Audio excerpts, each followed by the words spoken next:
ദശകം 55 കാളിയമർദ്ദനം. അഥ വാരിണി ഘോരതരം ഫണിനം പ്രതിവാരയിതും കൃതധീർഭഗവൻ ധൃതമാരിതീരകനീപതരും വിഷമാരുതശോഷിതപർണചയം. അഥ വാരിണി ഘോരതരം ഫണിനം പ്രതിവാരയിതും കൃതധീഹി ഭഗവൻ ദ്രുതം ആരിധ തീരകനീപതരും വിഷമാരുതശോഷിത പർണചയം. അഥ അനന്തരം ഇങ്ങനെ എല്ലാ ജീവജാലങ്ങളെയും അല്ലെങ്കിൽ ഗോപന്മാരെയും ഗോക്കളെയും ഒക്കെ ഈ കാളിന്തി ജലം കുടിച്ചുണ്ടായ വിപത്തിൽ നിന്ന് രക്ഷപ്പെടുത്തിയ ഭഗവാൻ അനന്തരം ഇനി ഈ കാളിയൻ അധിക നാള് ഈ കാളിന്തിയിൽ കിടന്നുകൂടാ എന്ന് മനസ്സിൽ തീർച്ചപ്പെടുത്തി. വാരിണി ഘോരതരം പണിനം, ഈ ഭയങ്കരനായ കാളിയനെ പ്രതിവാരീതം കൃതധീഹി, ഇയാൾ അവിടെ നിന്ന് ഓടിക്കണം എന്ന് മനസ്സിൽ ഉറച്ചവനായ ഭഗവാൻ ദ്രുതമാരിത പെട്ടെന്ന് അങ്ങോട്ടേക്ക് എത്തിച്ചേർന്നിട്ട് തീരകനീപതരും അടുത്തുണ്ടായിരുന്ന ഒരു കടമ്പ് വൃക്ഷത്തിലേക്ക് കയറി. എങ്ങനെയുള്ള കടമ്പ് വൃക്ഷമായിരുന്നത്? വിഷമാരുത ശോഷിത പർണചയം. ആ വിഷക്കാറ്റ് ഏറ്റിട്ട് എല്ലാ ഇലകളും വാടിപ്പോയി, എന്നിട്ടും കരിയാതെ നിന്നിരുന്ന ഒരു കടമ്പ് വൃക്ഷം അവിടെ നിന്നിരുന്നു. അതിലേക്ക് ഭഗവാൻ കയറി. അപ്പോൾ ഈ കടമ്പ് വൃക്ഷത്തിനും ഒരു കഥയുണ്ട് പറയാം. എന്താണെന്ന് വെച്ചാൽ, ഈ ഗരുഡൻ അമ്മയെ ദാസ്യവൃത്തിയിൽ നിന്ന് മോചിപ്പിക്കുന്നതിനായിട്ട് ദേവലോകത്തു നിന്ന് അമൃത് കൊണ്ടുവന്ന് അതിനിടയ്ക്കൊന്ന് വിശ്രമിക്കാൻ വന്നിരുന്ന വൃക്ഷം ഇതായിരുന്നു, ഈ കടമ്പ് വൃക്ഷത്തിലായിരുന്നു. അപ്പോൾ അതിൻ്റെ ഒരു തുള്ളി ആ കടമ്പ് വൃക്ഷത്തിൽ പതിച്ചിരുന്നു. അതുകൊണ്ടാണ് അതിന് ഇലകൾ പൊഴിഞ്ഞെങ്കിലും അത് തീരെ കെട്ടുപോകാതിരുന്നത്. അപ്പോൾ ഭഗവാൻ ഇങ്ങനെ എല്ലാ ജീവജാലങ്ങളെയും ഗോപന്മാരെയും ഗോക്കളെയും ഒക്കെ ഈ വിഷജലം പാനം ചെയ്ത് മരണം സംഭവിച്ചവരെയൊക്കെ പുനരുജ്ജീവിപ്പിച്ചതിന് ശേഷം ഈ കാളിന്തിയിൽ നിന്ന് കാളിയനെ പറഞ്ഞു ഓടിക്കണം എന്ന് മനസ്സിൽ തീർച്ചപ്പെടുത്തിയവനായിട്ട് ഭഗവാൻ ഒരു കടമ്പ് വൃക്ഷത്തിൻ്റെ തീരത്തേക്ക്, ആ തീരത്ത് നിൽക്കുന്ന കടമ്പ് വൃക്ഷത്തിൻ്റെ അരികിലേക്ക് എത്തിച്ചേർന്നു. ആ കടമ്പ് വൃക്ഷമാവട്ടെ ഈ വിഷ കാറ്റേറ്റിട്ട് എല്ലാ ഇലകളും ഒഴിഞ്ഞു പോയിട്ടും കെട്ടുപോകാതെയിരുന്ന ഒരു കടമ്പ് വൃക്ഷമായിരുന്നു അത്. അഥ വാരിണി ഘോരതരം ഫണിനം പ്രതിവാരയിതും കൃതധീർഭഗവൻ ദ്രുതമാരിത തീരകനീപതരും വിഷമാരുതശോഷിത പർണചയം. അതിരുഹ്യ പദാപുരുഹേണ ചതം നവപല്ലവതുല്യമനോജ്ഞരുച ഹൃദവാരിണി ദൂരതരം ന്യപദ പരിപൂർണിത ഘോരതരംഗഗണേ. അതിരുഹ്യ പദാംബുരുഹേണ ചതം നവപല്ലവ തുല്യ മനോജ്ഞരുച ഹൃദവാരിണി ദൂരതരം ന്യപദ പരിപൂർണിത ഘോരതരംഗഗണേ. അതിരുഹ്യ പദാംബുരുഹേണ ചതം തം, അതിനെ ആ കടമ്പ് വൃക്ഷത്തിലേക്ക് ഭഗവാൻ അതിരുഹ്യ കയറി. എങ്ങനെ കയറി? പദാംബുരുഹേണ, ഇളം തളിർ പോലെ ഇരിക്കുന്ന ഭഗവാന്റെ മനോഹരമായ നവപല്ലവ തുല്യ മനോജ്ഞരുച, ആ മനോഹരമായ പാദങ്ങളെ ചവിട്ടിക്കൊണ്ട് ആ കടമ്പ് വൃക്ഷത്തിലേക്ക് ഭഗവാൻ കയറി. എന്നിട്ട് ഹൃദവാരിണി ദൂരതരം ന്യപദ, ആ ഹൃദത്തിലേക്ക്, ആ കാളിന്തിയുടെ അഗാധമായ കയത്തിലേക്ക് ഭഗവാൻ ചാടി. എങ്ങനെയുള്ള കാളിന്തിയായിരുന്നു? പരിപൂർണിത ഘോരതരംഗഗണേ, വലിയ വലിയ തിരമാലകൾ ഇങ്ങനെ ഉയർന്നു പോകുന്നതായ ആ കാളിന്തിയിലേക്ക് ഭഗവാൻ എടുത്ത് ചാടി എന്നാണ് പറയുന്നത്. അപ്പോൾ ഈ കാളിന്തിയുടെ തീരത്തുണ്ടായിരുന്ന കടമ്പ് വൃക്ഷത്തിലേക്ക് ഭഗവാന്റെ മനോഹരമായ തളിര് പോലെയുള്ള പാദങ്ങളെ സ്പർശിച്ചുകൊണ്ട് അതിന് മുകളിലേക്ക് കയറിയിട്ട് ആ ഘോരമായ തിരമാലകൾ ഇളകി മറിയുന്നതായ കാളിന്തിയുടെ അഗാധ കയങ്ങളിലേക്ക് ഭഗവാൻ ചാടി. അതിരുഹ്യ പദാംബുരുഹേണ ചതം നവപല്ലവ തുല്യ മനോജ്ഞരുച ഹൃദവാരിണി ദൂരതരം ന്യപദ പരിപൂർണിത ഘോരതരംഗഗണേ. ഭുവനത്രയ ഭാരഭൃതോ ഭവതോ ഗുരുഭാരവികമ്പി വിജൃംഭിജല പരിമജ്ജയതി സ്മധനുശതകം തടിനി ഛടിതി സ്ഫുടഘോഷവതി ഭുവനത്രയ ഭാരവൃതഃ ഭവതഃ ഗുരുഭാരവികമ്പി വിജൃംഭിജല പരിമജ്ജയതി സ്മ ധനുഃ ശതകം തടിനി ഛടിതി സ്ഫുടഘോഷവതി ഭുവനത്രയ ഭാരവൃതഃ ഭവതഃ. ഈ ഭഗവാന് ഭുവനത്രയങ്ങളുടെ ഭാരവുമുണ്ട് എന്ന് പറയുന്നത് ഭഗവാൻ കാണുന്ന ഒരു കുട്ടിയുടെ ഭാരമല്ല. ഭഗവാന്റെ ഉള്ളിൽ അമ്മ വായ തുറന്ന് നോക്കുമ്പോൾ ഈ 3 ലോകങ്ങൾ കണ്ടു എന്ന് പറഞ്ഞില്ലേ. അപ്പോൾ ഈ 3 ലോകങ്ങളും ഭഗവാന്റെ കുക്ഷിയിൽ വയറിലുണ്ട്. അപ്പോൾ ഈ 3 ലോകങ്ങളെയും വഹിക്കുന്നവനാകുന്ന ഭഗവാന്റെ ഭാരം എത്ര അധികമായിരിക്കും. അപ്പോൾ ഈ 3 ലോകങ്ങളെയും ഭരിക്കുന്നതായ അല്ലെങ്കിൽ ഉദരത്തിൽ ധരിച്ചിരിക്കുന്നവനായ ഭഗവാന്റെ ഭാരം ഏറ്റിട്ട് ഗുരുഭാര വികമ്പി വിജൃംഭിജല ഈ ഇത്രയും കനം കൂടിയ ഒരു സാധനം വന്നെങ്കിൽ വെള്ളത്തിലേക്ക് വീണപ്പോൾ അത്രയും ജലം കരയിലേക്ക് ഏന്തി പൊങ്ങുകയില്ലേ അല്ലേ. ഏതൊരു വസ്തു എടുത്ത് വെള്ളത്തിലേക്ക് ഇട്ടാലും അതിൻ്റെ ആ ഭാരത്തിന് അനുസൃതമായിരിക്കുന്ന അത്രയും ജലം അത് പുറത്തേക്ക് ഒഴുകും, അല്ലെങ്കിൽ അത്രയ്ക്കും ഓളം ഉണ്ടാക്കും എന്ന് പറഞ്ഞ പോലെ ഭയങ്കര കനം കൂടിയ ഭഗവാൻ വന്ന് വീണപ്പോൾ അത്രയും ജലം അങ്ങ് ഏന്തി പൊങ്ങിയിട്ട് എന്തു പറ്റി? പരിമജ്ജയതി സ്മ ധനുശതകം, ഒരു 100 വിൽപ്പാട് അകലെ വരെ ഈ വെള്ളം അങ്ങ് കയറി ചെന്നു എന്നാണ് പറഞ്ഞത്. തടിനി ഛടിതി സ്ഫുട ഘോഷവതി, വലിയ ശബ്ദത്തോടു കൂടിയാണ് ഈ വെള്ളം അങ്ങോട്ട് കയറി ചെന്നത്. ഇപ്പോൾ വെള്ളപ്പൊക്കൊക്കെ വരുമ്പോൾ വെള്ളം ഇങ്ങോട്ട് ആർത്ത് വരില്ലേ. ഇപ്പം മുല്ലപ്പെരിയാറൊക്കെ പൊട്ടിക്കഴിഞ്ഞാൽ എങ്ങനെയായിരിക്കാം വെള്ളം വരിക എന്നുള്ളത് സങ്കല്പിച്ച് നോക്കുക. അതുപോലെ ഇങ്ങനെ ഭഗവാൻ ഈ യമുനയിലേക്ക് കാളിന്തിയിലേക്ക് ചാടിയപ്പോൾ ഒരു അവസ്ഥ ഉണ്ടായി എന്ന് പറയും. അപ്പോൾ ഈ 3 ലോകങ്ങളെയും തൻ്റെ കുക്ഷിയിൽ ധരിക്കുന്നവനായ ഭഗവാൻ കാളിന്തിയിലേക്ക് ചാടിയപ്പോൾ അത്രയ്ക്കും അധികം ജലം ഇങ്ങനെ കരകവിഞ്ഞൊഴുകുകയും വലിയ ശബ്ദത്തോടുകൂടി ആ ജലം 100 വിൽപ്പാട് അകലെ വരെയും വ്യാപിക്കുകയും ചെയ്തു.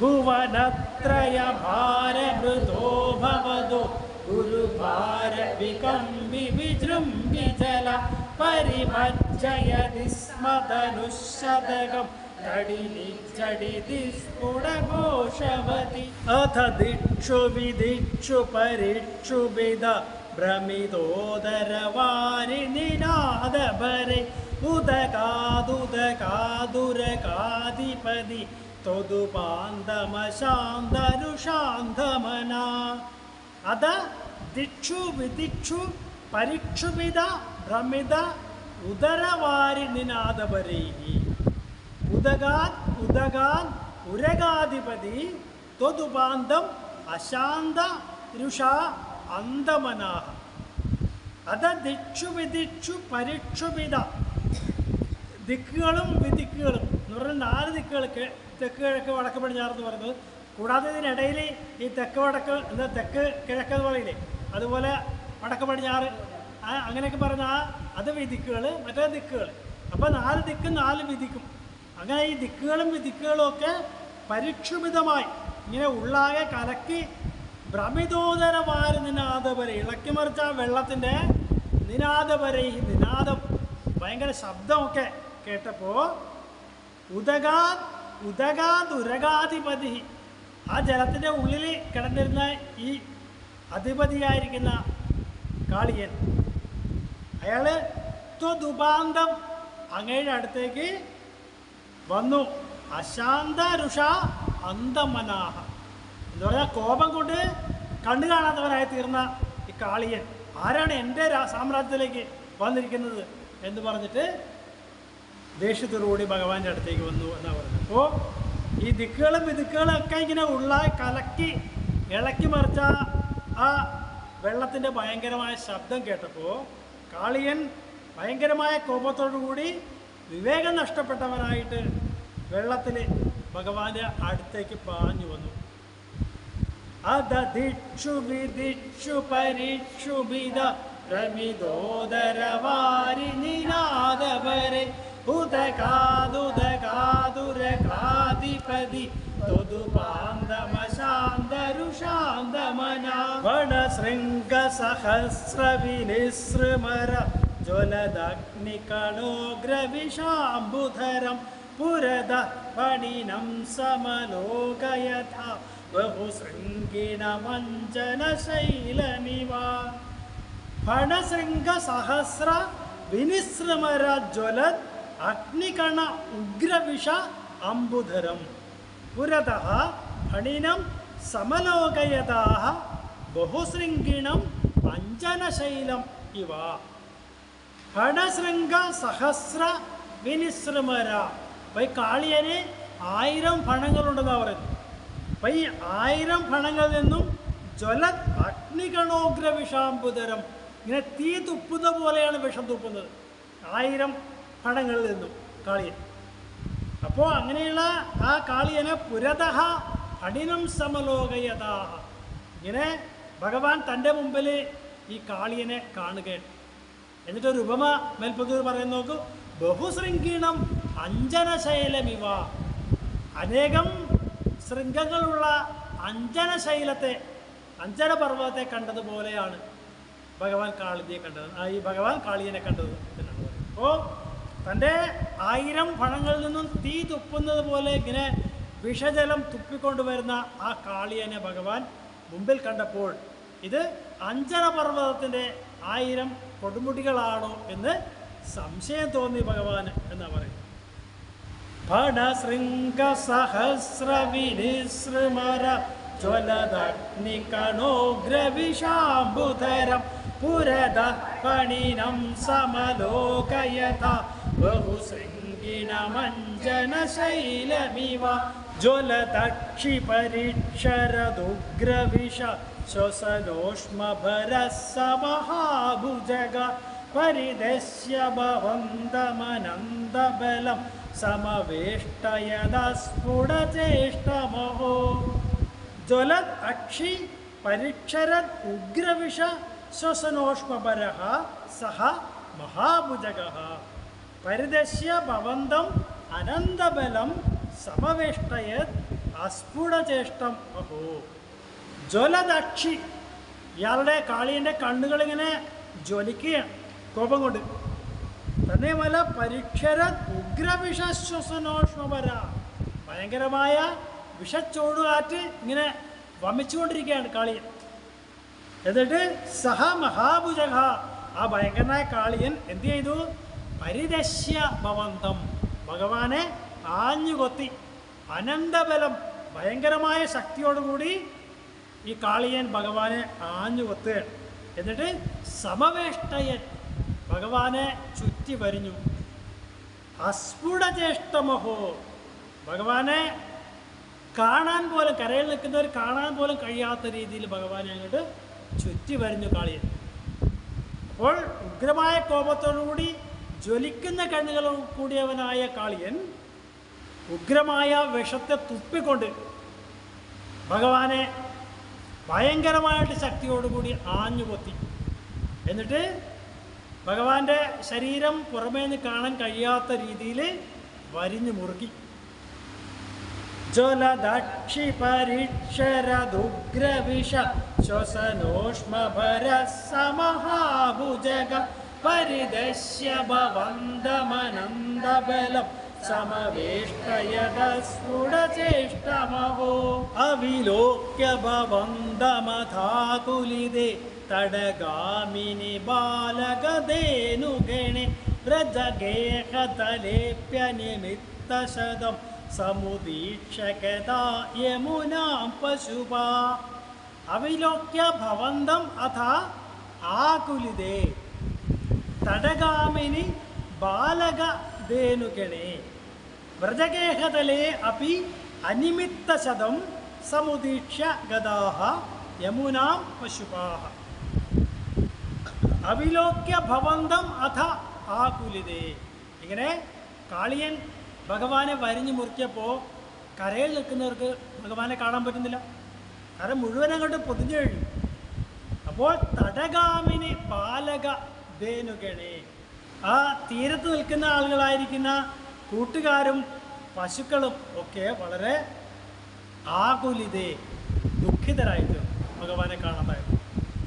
തന്നെയുമല്ല വ്രജഗേഹതലേ അപി, ഇവരുടെ വൃന്ദാവനത്തിലും അനിമിത്തശതം, കാരണമില്ലാത്ത ലക്ഷണങ്ങളൊക്കെ അനേകം സമുദീക്ഷ്യ കണ്ടിട്ട് ഗതാഹ യമുന, അവരൊക്കെ യമുനയിലേക്ക് എത്തിച്ചേർന്നു. ആര്? പശുപാഹ, ഗോപപാലന്മാർ അല്ലെങ്കിൽ ഗോപന്മാരൊക്കെ ഓടി യമുനയുടെ തീരത്തേക്ക് എത്തിച്ചേർന്നു. അപ്പോൾ ഭഗവാൻ ഇങ്ങനെ ഒരു കാളിയ മർദ്ദനം എന്നുള്ള ലീല നടത്തുമ്പോൾ ഈ പിള്ളേർ മാത്രം കണ്ടാൽ മതിയോ? പോരാ, വൃന്ദാവനത്തിലുള്ള എല്ലാവരും വരണം. അപ്പോൾ അവിടെ ഭഗവാൻ എന്തൊക്കെ ദുർനിമിത്തങ്ങൾ ഉണ്ടാക്കി കൊടുത്തിട്ട് അവർ എന്തൊക്കെ ആപത്ത് വന്നിട്ടുണ്ടെന്ന് പറഞ്ഞ് ഓടി എല്ലാവരും ഇങ്ങോട്ട് വരും. അപ്പോൾ ഇവരെല്ലാം നോക്കി നിൽക്കുകയാണ് ഭഗവാൻ തൻ്റെ ലീലകൾ ചെയ്യുന്നത് എന്ന് പറയാം. അവിലോക്യ ഭവന്തമഥാകുലിതേ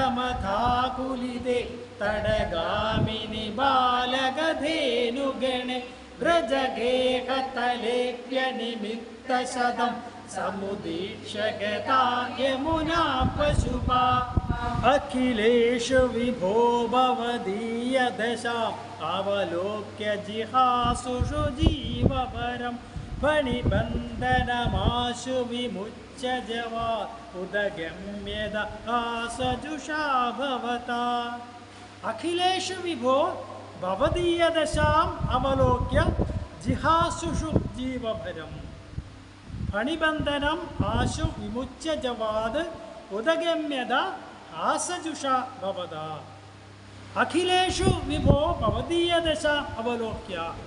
അപ്പോൾ ഈ ഗോപന്മാരെല്ലാവരും വൃന്ദാവനത്തിൽ നിന്ന് ഓടി കാളിന്ദിയുടെ തീരത്തേക്ക് എത്തിയെന്ന് പറഞ്ഞല്ലോ. അവരെല്ലാം വന്ന് നോക്കുമ്പോൾ ഭഗവാന്റെ അവസ്ഥ കണ്ടിട്ട് അവർ വിഷമിച്ചു പോയി എന്നാണ് പറഞ്ഞത്. അവരെല്ലാം ജിഹാസുഷു ജീവപരം, അവരുടെ ജീവൻ തന്നെ കളയാനായിട്ട് ഒരുമ്പെടുകയായിരുന്നു.